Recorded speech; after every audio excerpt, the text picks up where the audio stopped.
give us this day our daily bread, right? Give us this day our daily bread. Now, if you check the original translation of that prayer, it actually says, give us today what will be sufficient for the rest of our days.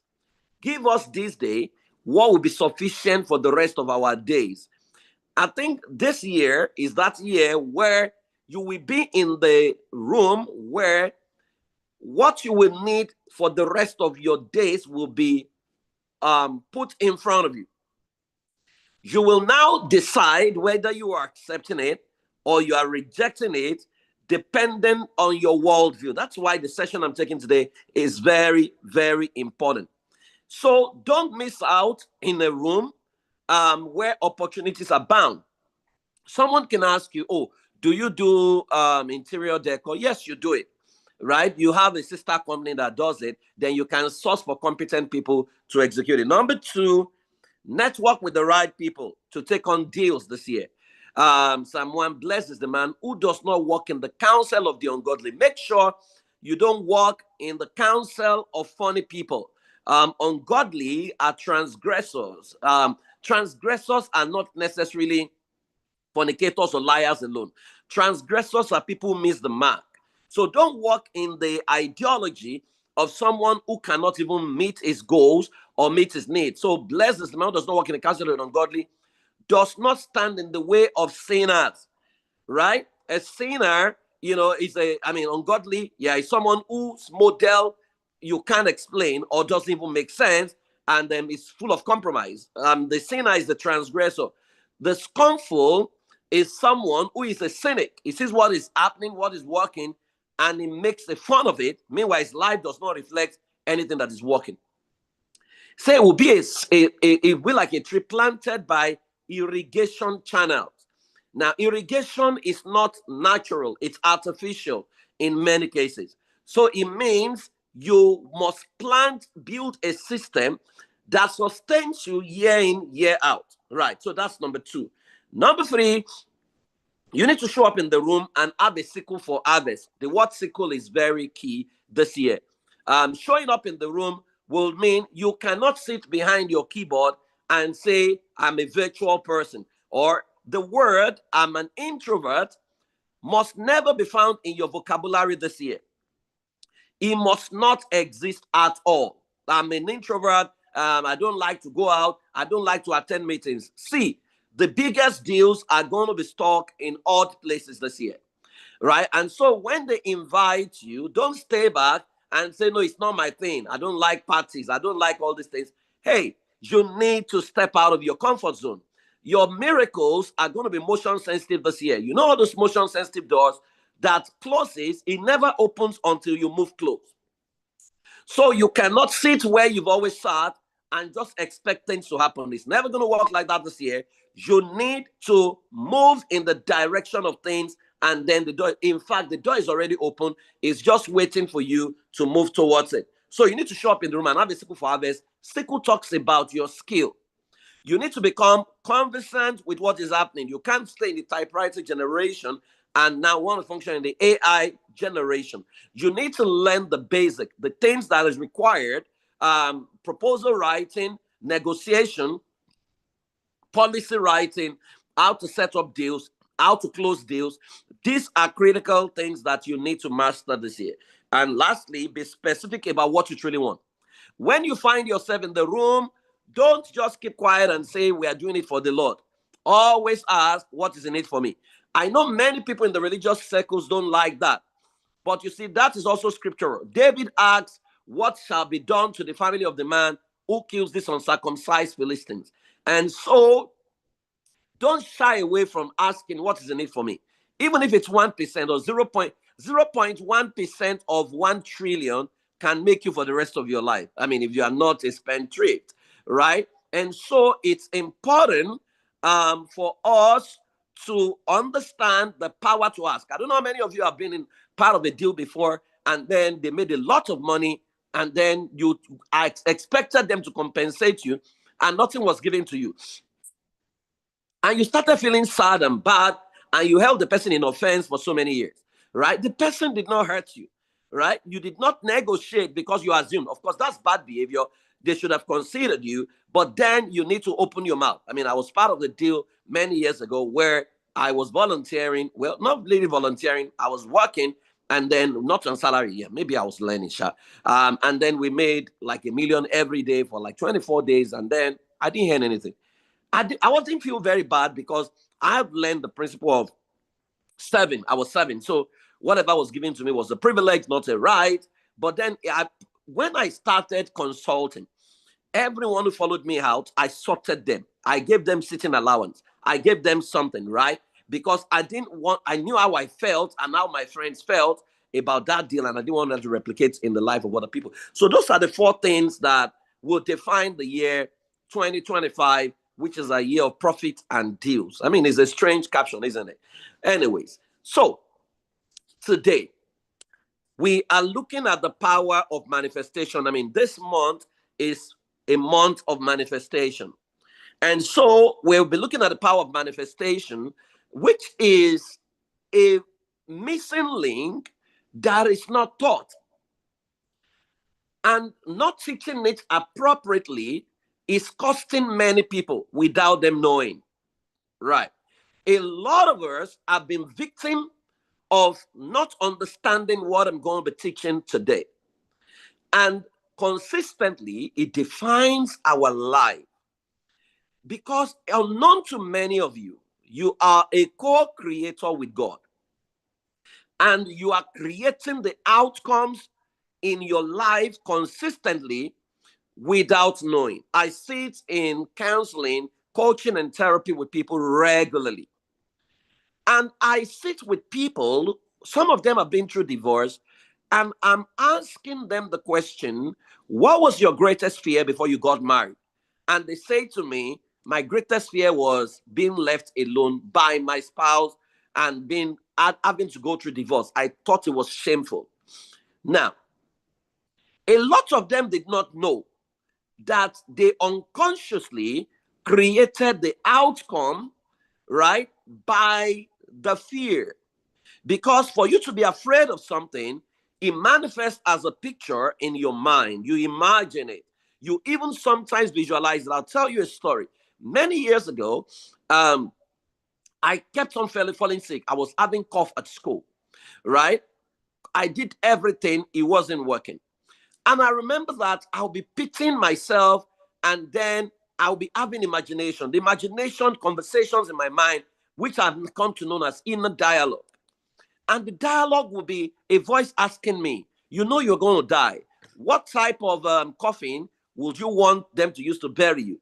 And I would say a white coffin, right? And I would think through it and I'll talk about, and literally I was withering, right?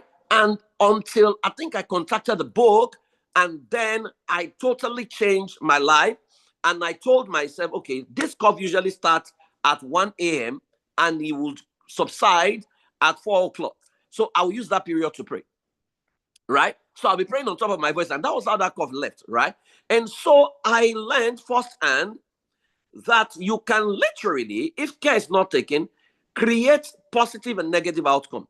Now, let me ask you this question. How many of you in your lifetime, you desired to date someone that maybe was not looking at you? You just desire to date the person. You imagine yourself being with the person. You imagine yourself holding the person. You imagine yourself kissing, maybe even having sex with the person. And years after, you realize that that actually happened to you. If you ever experience that, can you type yes? Right, let me see. Okay, good. I can see some of you already typing yes. That's to tell you that you have the capacity to manifest anything.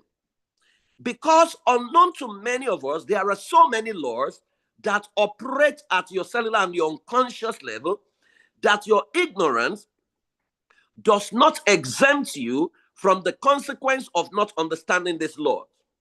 And I'll share some of these laws with you, and I'll share tips to manifesting any outcome you want, so that you know where to stay this year, how to position, and how to move away. There are meetings you will never find me, not because the man is not preaching good, but because what he's saying contradicts my inner resonance, right? I understand the laws of vibration, I understand the law of energy, and I understand faith as a faith-based person.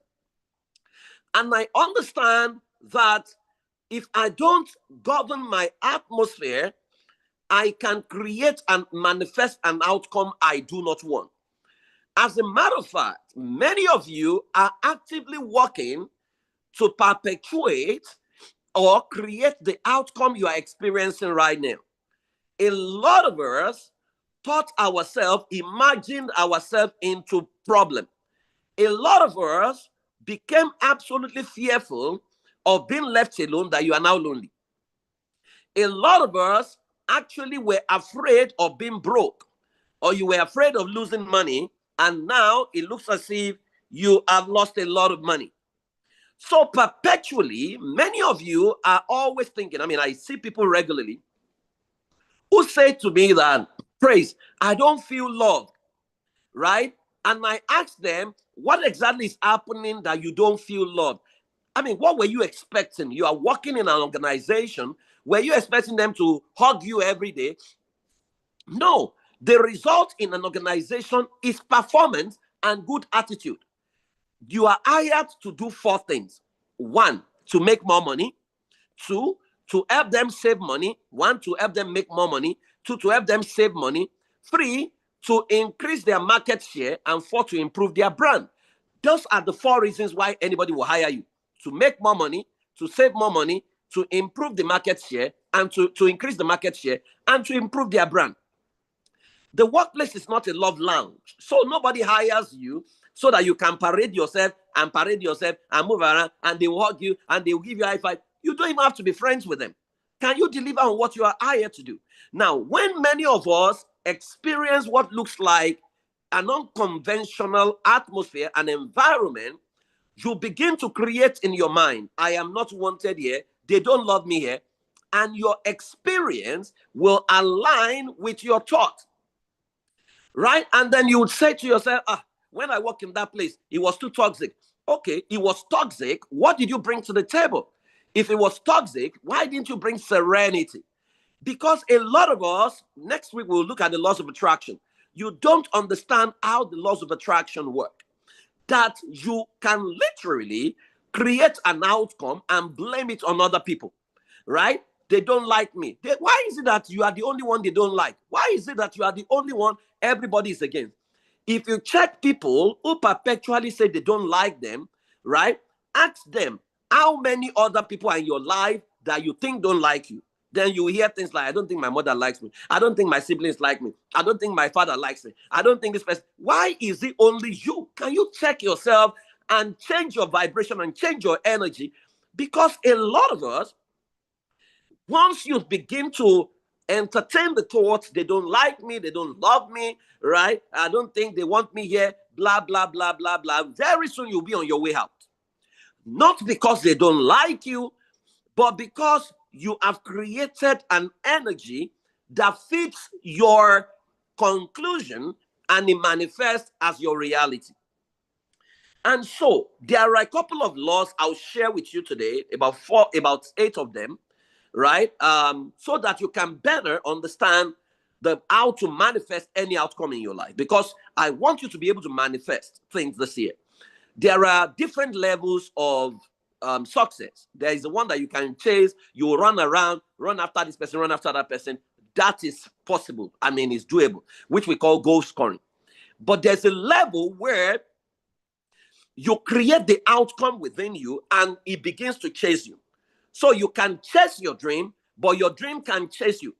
The process of your dream chasing you or your outcome chasing you is what we call the powers of manifestation, right? And so the first law is the law in the law school of manifestation says that things are created twice. And that's what is also called the law of success, first law of success. First within, then without. To say that you want to manifest anything, you must first create it within. I mean, think of people who loot. They loot by first thinking about it to say, you know what would it look like to make more money? What would it look like to drive a Rolls Royce? The moment they make that statement, a picture shows up in their mind. So if I say to you, what would it feel like for you to be extremely wealthy? A picture will show up in your mind. I can also say, what would it feel like to escape poverty? Two pictures will show up in your mind, a picture of poverty and a picture of prosperity, right? And that is why we always say, I'll get to that other law that says that a lot of you are living in the frequency of away from motivation instead of towards. You are running away from things, and what you're afraid of is what you attract. And so the first law is the law within, the law of success. It says first within, then without. So if I analyze the thoughts in your heart, the dominant thought within you, or I ask you to stare and gaze into your inner mind right now, how many of you can stay there, permanently for the next five hours? If I ask you to look within you, does it look like heaven or does it look chaotic? Are you afraid of confronting your inner dialogue that you have now started living your life for what happens outside of you? So you want to be this person's friend, that person's friend, being this person's company, being that person, because you are running away from confronting what is within you. So if your inner world is too busy, or if I ask you to pause right now and just don't attempt to think about anything and just stand still, how long can your mind stand still without running around and being worried? That is a classic feedback to you about what is happening in your inner world. Many of our inner world is chaotic. And so if it is chaotic, it's going to be producing a material effect in your life that makes your life look chaotic. It will manifest as unfulfillment. It will manifest as pain. It will manifest as regrets. It will manifest as lack of fulfillment. It will manifest in a way that you're tired of life. If care is not taken, if you extend it further, it will manifest as depression. Number 2 is the law of focus. The law of focus says you become what you behold consistently and manifest its material effect in your life. And so something happened in the life of Moses. Moses was a deliverer who delivered Israel. Moses was leading the people. And then the people began to grumble. Every time God delivered them, they grumbled. And so what happened was a snake began to bite them. And there was no antidote. And so Moses went to pray. And God told him, erect a bronze serpent and put it up. As many that look up to it, they will become saved. Now, that's the law of focus. It says you become what you behold consistently, and it will produce its material effect in your life. And what that is simply saying is that what you see consistently becomes your outcome, right? And so a lot of us, we keep beholding because you can exaggerate what you look for. So when you see someone, what are you looking for in their life? If your focus is what they are doing wrong, your reticular activating system becomes set in a way that you can never see their good. Many of us, if you check your life right now, are you quick to catch people do what is good and affirm them, or are you quick to spot their wrong? Let's even bring it home. In the life of your children, scan yourself in the last 1 week. Can you compare your affirmation with your children to your children, or your condemnation to your children? How many times have you tried to correct your child to say, stop doing this? Why are you doing this? Why are you doing this? Versus how many times you've spotted him or her do something good and you acknowledge what is good? If you are perpetually condemning or trying to correct, it's proof that you are beholding what is wrong in your child, and that is what you are perpetually fixated on. If care is not taken, you are going to break the child's confidence. You are going to destroy that child in your bid to correct. And you are going to make it look like, I'm trying to make your life better. I'm trying to make your life better. How often have you taught your child, do what is right. And so a lot of us, we are so fixated on what is wrong than what is right. So if you check again within you, when you are alone, what do you behold? Right? What do you behold? Are you beholding people who are dying on social media? What do you behold? When you go on YouTube, for example, I go on Neurovacation oftentimes, and what is Neurovacation? I just play on YouTube the most expensive restaurant, and I put myself in the restaurant, and I go eat there. I'm checking the most expensive wine in the world. One bottle of wine, $500,000, because I'm getting used to luxury, right? A lot of us, we are always looking for what is wrong. So what do you behold? You are beholding pornography, or you are beholding gist, you are beholding rumor, you are beholding all the bad news about Nigeria, right? If that is what you behold, they will say Nigeria is bad, Nigeria is bad. It confirms what you believe. The president is useless, blah, blah, blah. As you are complaining about the president useless, Nigeria is bad, you cannot prosper in the same Nigeria. You will be among the people complaining, because in the same country, some people have become billionaires just because a new dispensation came. You become what you behold. Moses raised the serpent and people became healed. The same way, who are you looking up to? Who are you beholding as your model? What is their result? What is their report card? Who do you behold consistently? That's why the pulpit is a very dangerous place if care is not taken. Because when a man stands on the podium, on the pulpit, and all of you sit down every year, Sunday in, Sunday out, and you are beholding the man, and the man is talking to you regularly, if care is not taken, that man can subliminally become your God that you worship, and you wouldn't know. That when he moves from a righteous man and becomes a manipulator, you will lack the capacity to spot it, and you will even continue to defend him. And so that's the law of focus.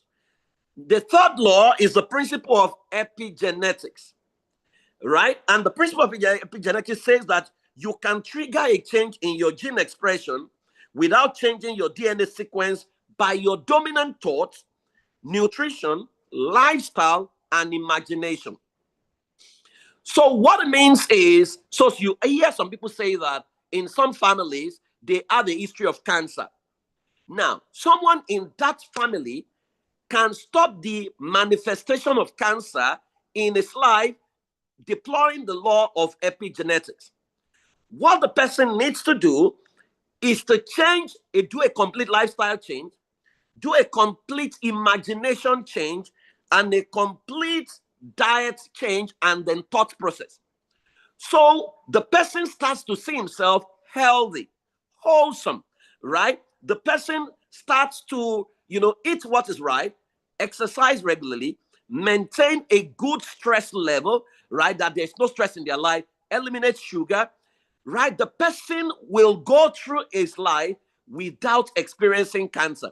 Even though the potential for cancer was there, what the person has not done is he has refused to trigger it by the law of epigenetics. So a lot of us don't know that we are the ones collaborating with evil to happen to us.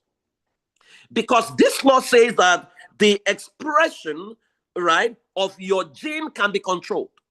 And what controls it is your lifestyle, your environment, your nutrition, your thoughts, and your imagination. And so it means that what they call generational causes or generational patterns that have stopped people in your family. For example, let's say that nobody has ever gotten married in your family. You can literally change that by observing and say, why is it that nobody gets married? Where do they go? Who do they hang out with? How do they think about themselves? Because the fact that it has not happened for anybody automatically transfers the fear into the next person. And fear can be transferred to the fourth generation. And so if there is somebody who says in that family, you know what, I'm going to get married. I don't even belong to this family. I was just born into this family. And begins to dress well, begins to be nice to people and say, I'm going to be the best woman in the room, right? I will be the most valuable product in the room, that I will be irresistible, that anyone that looks for me, men will rush me to marry me. If the person begins to think that way, begins to create an atmosphere that will produce that outcome, I bet you that person will get married. And they will say the curse is broken. What happened was that the person applied the law of epigenetics without even knowing and broke that curse. And so a lot of you who have familiar history, familiar pattern, you can deploy the law of epigenetics to manifest something that is new. Number 4 is the law of vibration. The law of vibration says everything in the universe vibrates at a specific frequency. Everything in the universe vibrates at a specific frequency, including thoughts and emotions.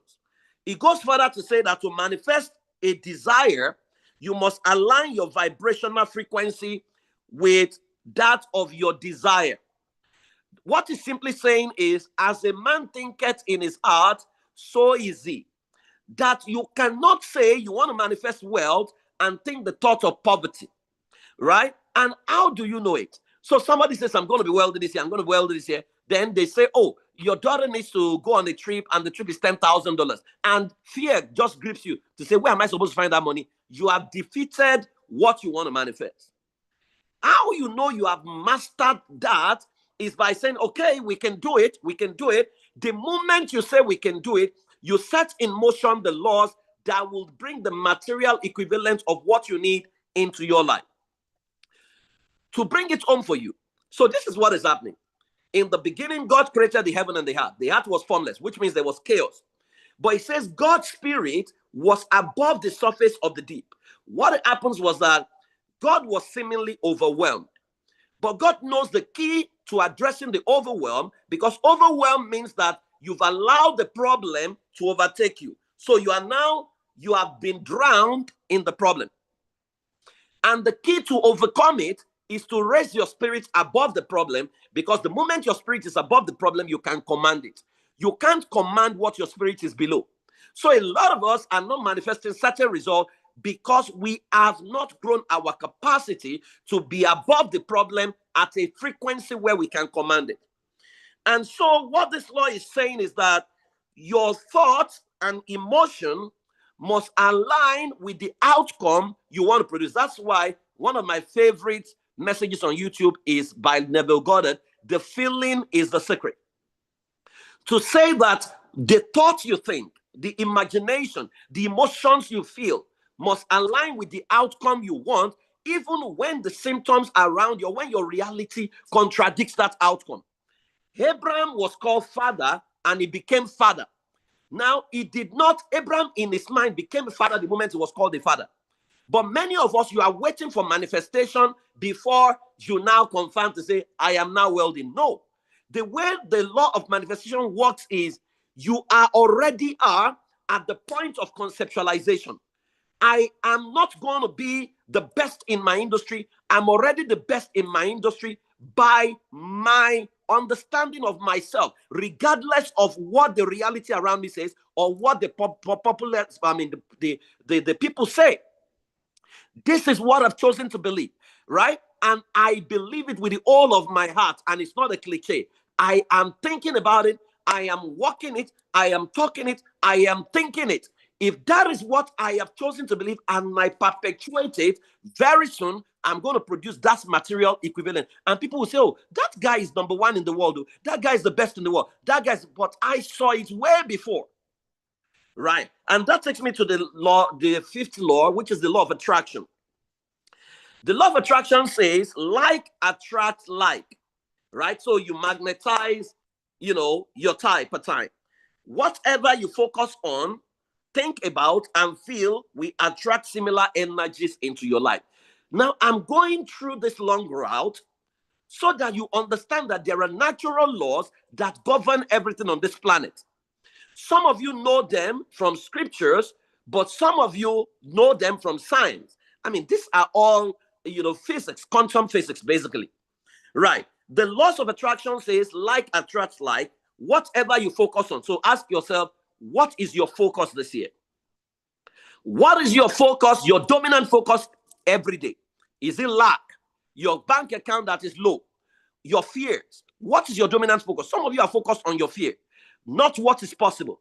Whatever you focus on, think about, number two, and feel. We attract similar energies into your life. So I focus on the fact that I'm getting married this year, right? I think about it. I see my wedding gown. I see, meanwhile, there's no guy yet, but I see the guy in my thought, right? I feel it. I feel what it feels like to be married, to wake up beside my spouse every day, cuddling to sleep. I feel it, and I step out and I say to myself, I am married. Now, people are going to look at you and ask you, where's your ring? They are looking for evidence. But faith is the substance of things hoped for, the sea of oath of the unseen, the sea of oath. So if I give you a sea of oath to a land and you have not visited the land is already yours. You don't take possession when you've visited. You take possession when the sea of oath is exchanged. So that's how faith works. To say that we don't become it when we see it, right? We see it inside of us and live it out and produce the material equivalent in our lives. And that takes me to the sixth law, which is the law of resonance. The law of resonance says that when two or more frequencies harmonize with each other, resonance occurs. It says resonance occurs when two or more frequencies harmonize with each other. And to bring that to layman's term, to manifest an outcome, there must be alignment of your thoughts, emotions, and actions, right? And that will produce the vibrational frequency of your desire. Again, thoughts, emotions, and action. I believe that prayer is the alignment of your words, thoughts, and action. But the law of resonance talks about there must be alignment in your emotion, in your thoughts, and in your action. That once that there's alignment in there, you can produce anything that you focus on or any outcome you want. And the seventh law is the law of intention. The law of intention says that to manifest a desire. Now, some of you will need to listen to this over and over again for you to understand it. Now, I'll tell you the steps you need to take to manifest anything. Then I'll do a practical example experience with you. Now, the law of intention says to manifest a desire, you must clearly define what you want to create and set specific intention and focus your energy in manifesting it. To say you must be clear about what you want to manifest, not what you don't want to manifest. That's why it says, let the weak say, I am strong. It did not say, let the weak say, I am not weak, right? It's not looking, because your mind does not have the capacity to process can't, won't, wouldn't, it can't process that. So if you say, I don't want to be poor, what your mind picks is poor, and it will send that signal to the atmosphere and produce a material equivalent in your life. I don't want a man that will cheat on me. You will literally attract an angel who will eventually cheat on you, right? Instead of focusing on what you don't want, the question is, what do I want? And the last law is the law of allowance.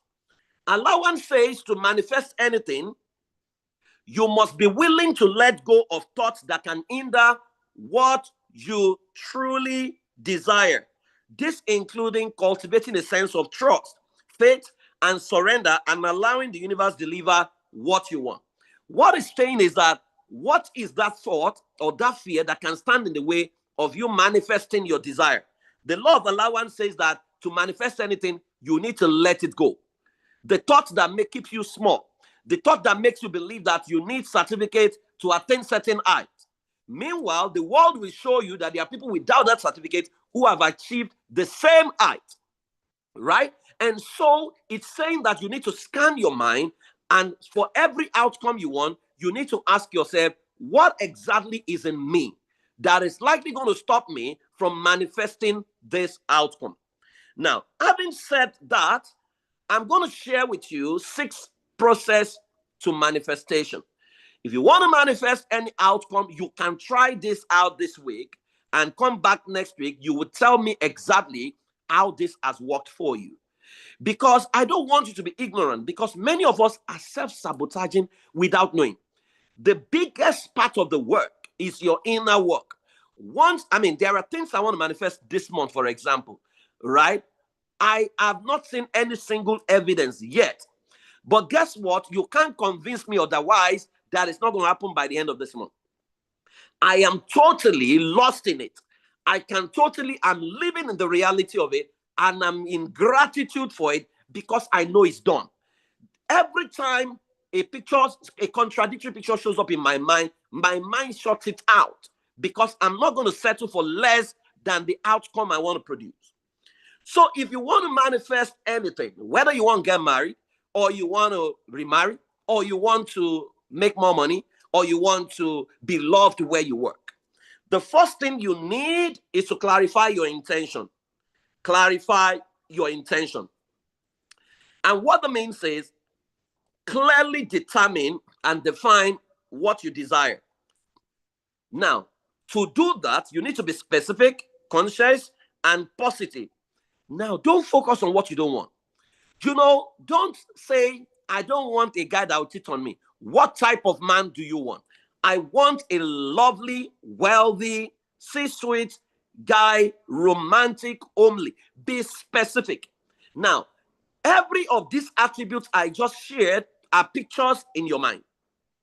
So if I say it must be romantic, there's a picture of what romance looks like. It must be wealthy, there's what a picture of wealth looks like. And it's okay to desire a wealthy spouse because you are going to be wealthy anyway, right? It's okay. Don't let anybody gaslight you or say you are carnal. No. Desire, you can produce the material equivalent of your desire. It's your own desire. It's not a general desire, right? And so a lot of you have talked yourself out of what you want. And that's the thing. Once there's a dissonance within you, there is what you want, but there's what is popular that they are saying to you. And so there's a clash between what you truly want and what somebody that you respect has told you. At the end of the day, you are not producing any outcome because there's a clash of ideologies within you. You need to be true to yourself because your unconscious mind knows you more than anybody. And it knows you are not true to yourself. You want ankle chain, but because people have spoken against it, you are not. Your mind knows you. And it knows that you are deceiving yourself. Right. And so you need to clarify your intention. So can you pick one thing you want to manifest and be clear about it? It cannot be vague. It cannot be, I just want a good man. What does a good man look like? What is his height? What's his status? What kind of job does he do? You can describe it to the T in a way that an image, we call it the desired avatar, is formed in your mind. You are literally married to that person, and you can say that when it shows up, this is this person. So you need to be clear. Don't talk about what you don't want. I don't want all these toxic friends again in my life. I don't want this toxic environment. No, what do you want? I want a peaceful environment. I want a peaceful work environment. I want a lovely colleague. If that's what you want, then clarify your intention. Number 2, uninstall negative images and beliefs within you, giving yourself enough reasons why you deserve it. So once you clarify your intention, you need to check what we call your pathological critic. What are the things that can stand in the way? The thoughts, the feelings, the ideas that why do you think you deserve this person? Why do you think you deserve it? You don't deserve this person. No. So you need to deal with that through beliefs change. By silencing that voice, bringing out your argument why you deserve what you desire, right? So a voice says to you, this thing that you want now, you think is your type, this kind of men are looking for. Oh yeah, it's my type. And you reel out your CV. Because I'm loving, I'm also wealthy, I am so powerful, I'm a blessing to that man, and I truly deserve it. As a matter of fact, he must be flattered to marry me, right? What you've done is you have superimposed another image. That's why they said the battleground is in the mind. The battleground is in your mind, right? Why do you think you deserve to pass that exam? Oh, because I'm going to become number 1 in my field. I'm going to define that sector. And this exam is too low for me. Actually, I have passed it, right? There's no argument about it. What you have done is you have taken the contrary thought captive and you have brought it under the obedience of the Christ, right? You have brought it to the truth to say, you know what? I have forced you to obey me. Because if that thought secretly creeps into you and you entertain it, we say that a thought is not a sin until it is given a thought, right? If you begin to dwell on it and begin to entertain it, it will overtake your life that you will completely forget who you are. I'll give an example. In the month of November, right? I just felt a bit down, right? Because there was something I was expecting which had not come, right? And I'd forgotten some of the usual practices that would produce those results. And so in my confusion, I called my friend, Patricia. Patricia is an American, right?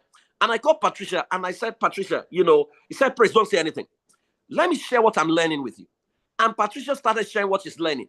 And basically, what Patricia was reminding me of is who I was. To say, Praise, you have manifested results over and over again. It looks like you are allowing the environment get under your skin. No way. You define the environment. You are a thermostat. You are not a thermometer. The moment she said that, my brain popped open and I went back to my normal routine.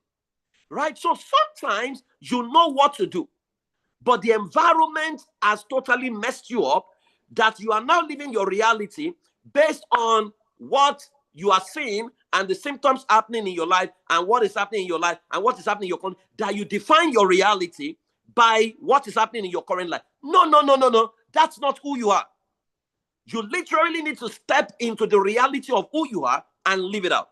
So you need to uninstall the negative. You need to silence it. Unfortunately, I cannot do that for you.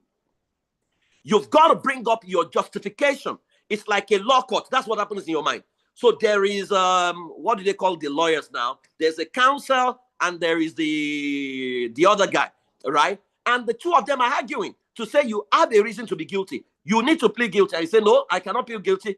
Solicitor, yes. According to section, so. This is who I am.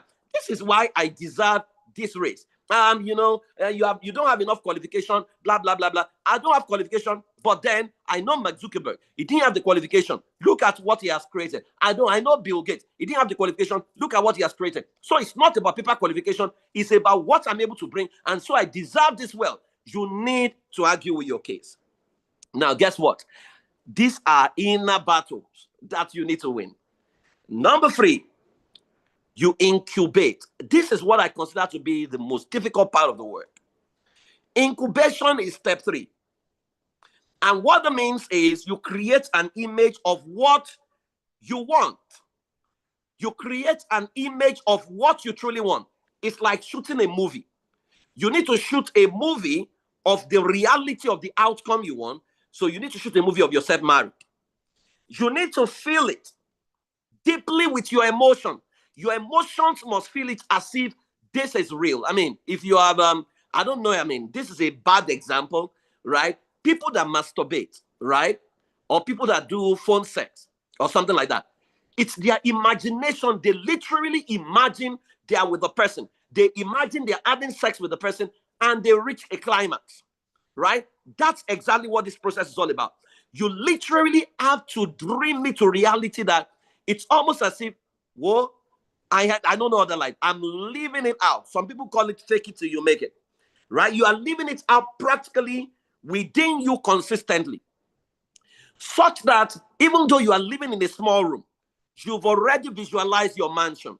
Even though all you have in your house is Gary, right, and fish, you already see the Gary and fish. You are eating it, but you are eating it continental style because you can already see a 3-course meal, right? And so you are saying to yourself, you know what? I'm a stranger here. I am just passing through. I know who I am. I know where I'm going. You are literally living that out, right? Oh, okay. So this is a crib. It's like the waiting room to my palace. So I've just decided, even though that's the totality of the room you have, you name it to say, you know what? This is the waiting room. This is the gate man's room. So I've just come to, fix him so that I can upgrade him to better function in my mansion, right? And that's why I'm staying here for now. I am just passing through. I'm a stranger. You are literally talking to yourself. You are literally visualizing it. You are literally feeling it.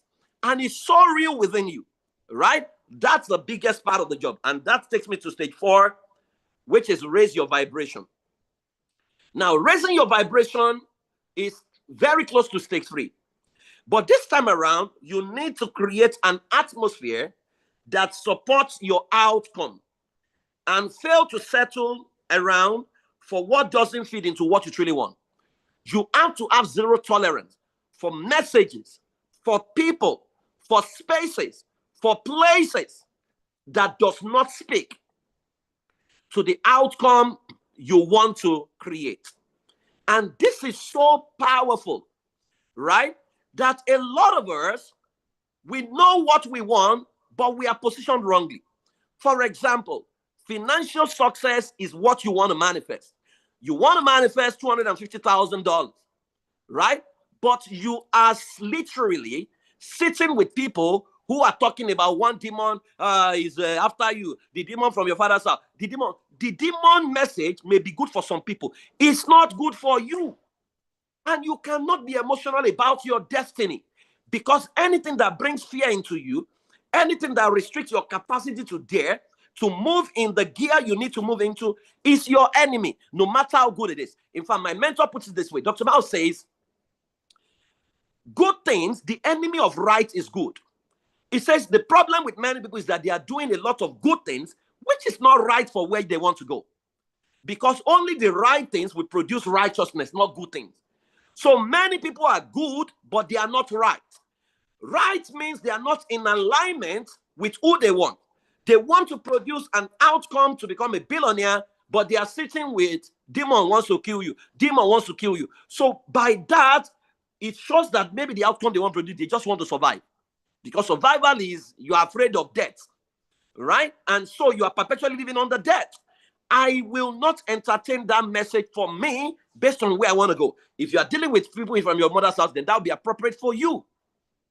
So you have to be true to yourself and surround yourself. I mean, all through the night, I was playing Neville Goddard's affirmation that spoke to my strength. That if I tell you what I'm about to go through between yesterday and now, you won't see it on me. If I tell you the back end gist of this session, that you prepare the entire session and then you decided to go and rest, and then you turn on your laptop and you refuse to boot. Till now, I have had to go and prepare the session again. And I've had to improvise. What am I going to do? My phone. Then I'm hearing some news that doesn't resonate with who I want to be. That should get me angry. But no, I have taken off. Right? I surrounded myself with the right environment, with the right atmosphere, with the right message, and I have zero tolerance. My wife knows if you are saying something negative around me, I can be very bullish about it before. I can almost insult you. I will literally move away. Right? Now I'm a bit matured about it. So you cannot entertain what contradicts the result you want in the name of association, in the name of loyalty, in the name of, honor. No. If the honor is draining your energy, please move away. And that takes me to number 5, which is leave it out. Let go of your current reality and live in the reality of what you truly want to manifest. Allow your incubation drive your action. Only do what aligns with what you desire. So literally, even though you are in that small crib, you are living out the life in the mansion. You are taking up the behaviors to say, you know what, even though it's my one room, I will no longer eat, bring the pot into the kitchen and be skipping the buns part and be deceiving myself that the bun part is the sweetest part. That's a poverty thinking. I'm not going to do that anymore, because I'm not going to do that in the mansion. In the mansion, I'm going to have chefs. You are literally living it out, right? That is faith. Abraham was living out as the father of many nations, even when he had no child of his own, right? And that's why he had 300 people live with him. He was training them. So you are literally, they say you don't have a child, you are living it out practically. You are not giving yourself a chance. You are not putting up the behavior. My mentor used to say that when you begin to act and dress like your future will admit you. When you begin to dress and act like your future will admit you. So you begin to live it out. You begin to go price things, right? Even though you didn't have anything that looks like it, but you know you have it all. You are only waiting for it to manifest. And that takes me to the final one, which is you need to surrender and be grateful. Having done step 1 to 5, you now need to surrender and live in gratitude. Absolutely surrender yourself to the reality of the outcome with gratitude, no agitation, no pressure. Even if it doesn't happen in 6 months, you are living in the reality. The feeling is the secret. You have become it. That's why in change work, we say that we are not particular about the outcome. We are more interested in who you are becoming that will naturally produce the outcome, because your personality will determine your personal reality, according to Joe Dispenza. When you become that person, the result is an effect of who you have become. So, guys, I submit to you today that you are a co-creator with God, and you can create the life of your dream. You can manifest anything this year. And so you've got to start manifesting what you want, because your fear is what you have been manifesting all this while. And now is the time to manifest your bliss. So we're going to do a simple exercise, and then I'll just hand over to the person that will make the announcement. I want you to look at your notes for today. And I want you to write out what is one big desire that you want this year. One major desire that you want to accomplish this year. Can you write it out in your notes? If you have written it down in your notes, I want you to take a comfortable position. We're just going to go on a journey, a short journey, but it will be so powerful, right? I want you to take a comfortable position, and I want you to close your eyes. I want you to take a deep breath, and I want you to breathe out.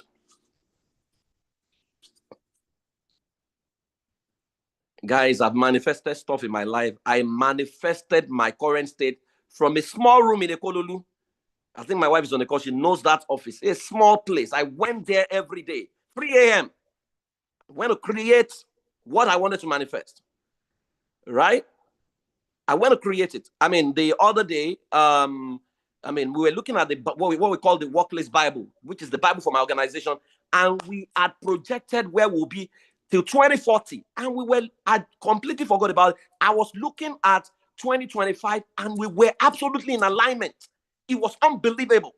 So this works. I wanted to take a deep breath and breathe out. I wanted to take another deep breath and breathe out.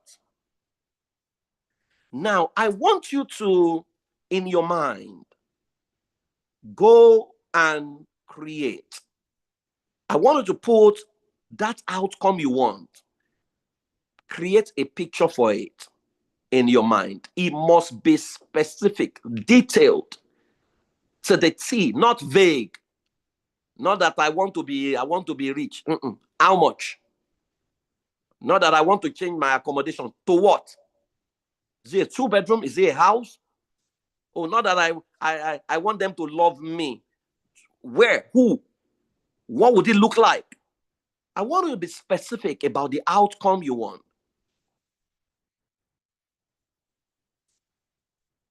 If you already have that image, now I want you to think, why have you not achieved this? Your doubt will begin to show up. Your doubt will begin to show up. Note every doubt or every excuse is showing up in your mind. And almost immediately begin to give that excuses reason why you deserve that outcome and why you are producing that outcome this year.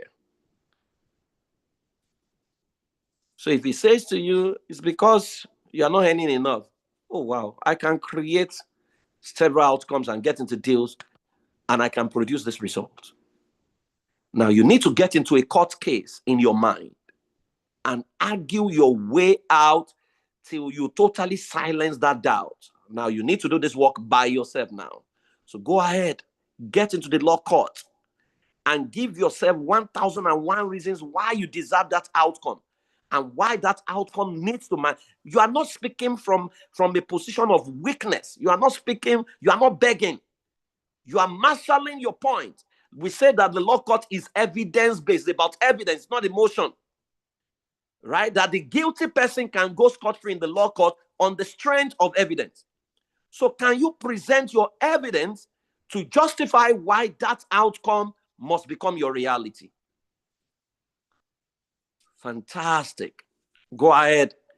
So it's like there's a battle. You're in the war front in your mind, but go ahead with audacity and do that.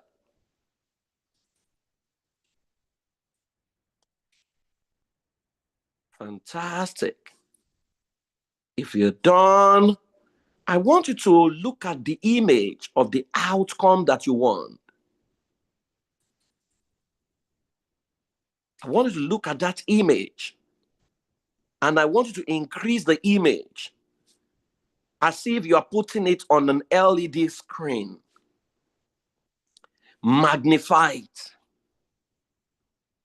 I want you to stare at it as if you are looking at it, the biggest television you can think about, and the TV occupies your entire house, and you are in front of it, you are looking at it.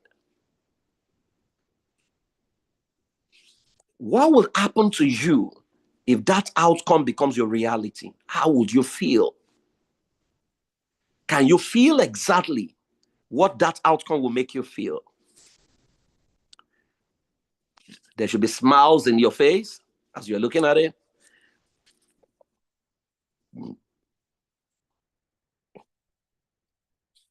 Can you see yourself talk the way you would talk if that outcome become your reality?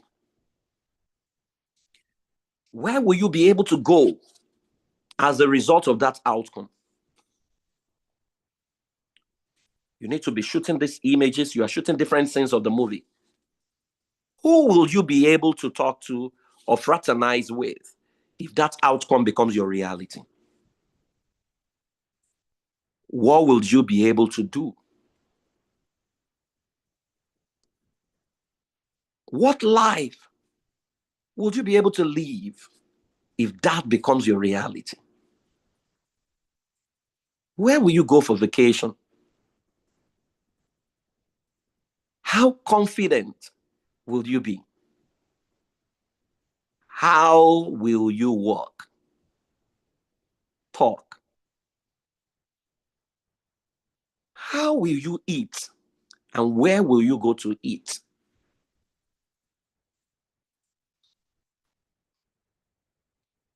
What fun will you be able to have if that reality were to happen right now? I want to slowly play all the scenes, rewind them and replay them. It's playing on that screen.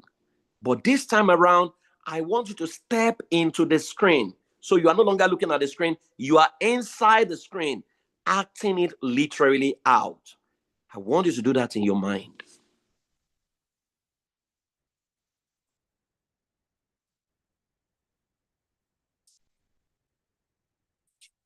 Fantastic.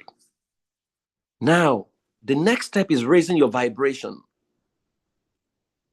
What are you going to surround yourself with that will speak to that new you, that thing you want to manifest? What do you need to surround yourself with? Who should you be talking to? What will you play? What music will you play every day?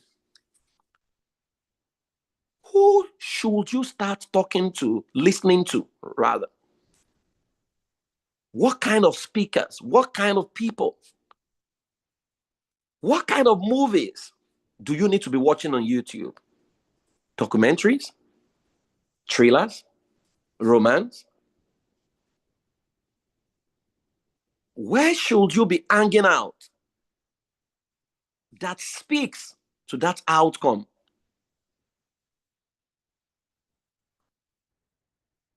When you enter your car, who should you be visiting? I want you to see names. I want you to see faces.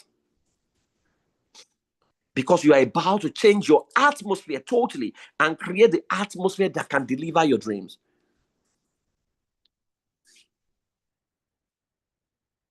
What do you need to feed your mind with that puts you in alignment with the outcome you want?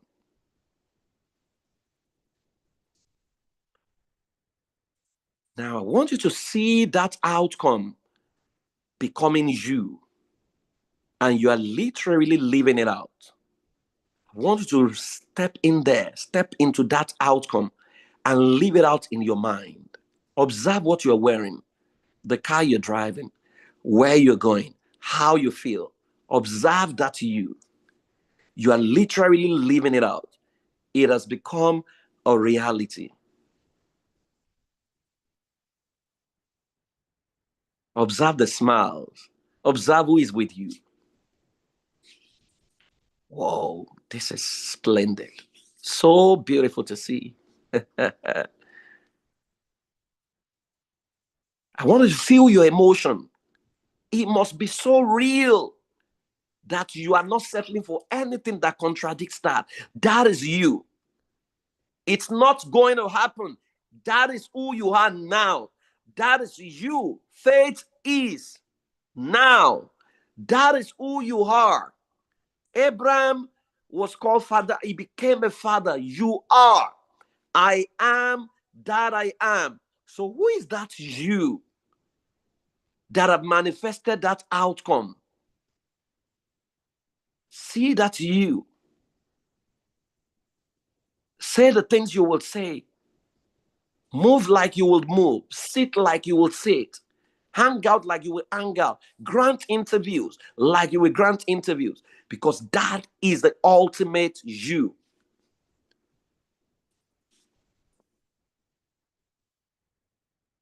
Then the last step is to surrender to that you and be grateful as if it had already happened. I'm grateful that I became this. I'm grateful that this is who I am. I'm grateful that I manifested this. See yourself testifying. You are sharing testimonies of how you manifested that outcome. See the people getting excited as you share your story. Fantastic.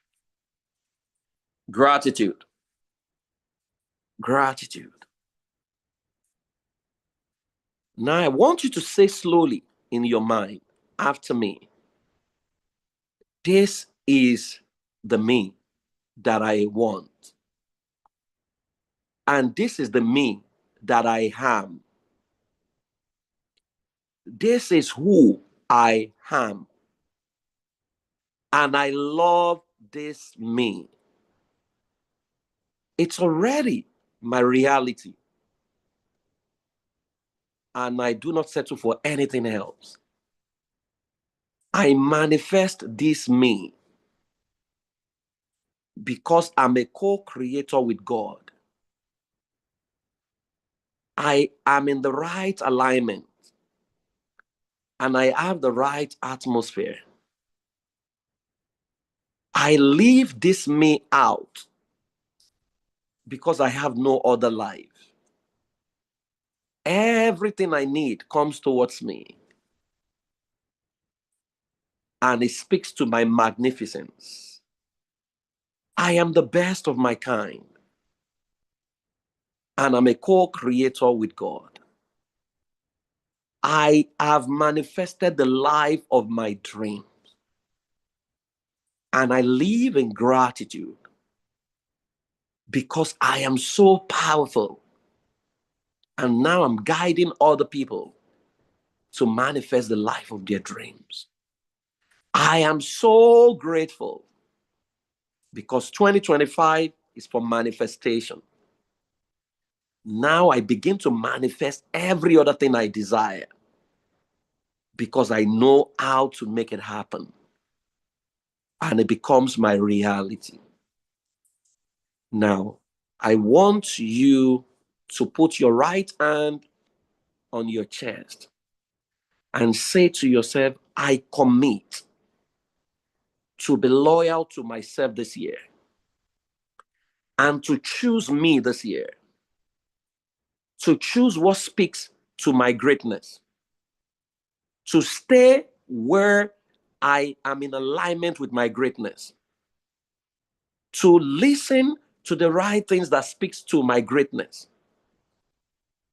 to move with the people that feed my greatness, to hear the sounds that feeds my greatness. I choose me and I settle for the me I see. So help me God. Okay, you can slowly open your eyes. I want to appreciate you because I want to believe that you're going to listen to this over and over again. And I want to believe that all you need is already within you. So go ahead and manifest the life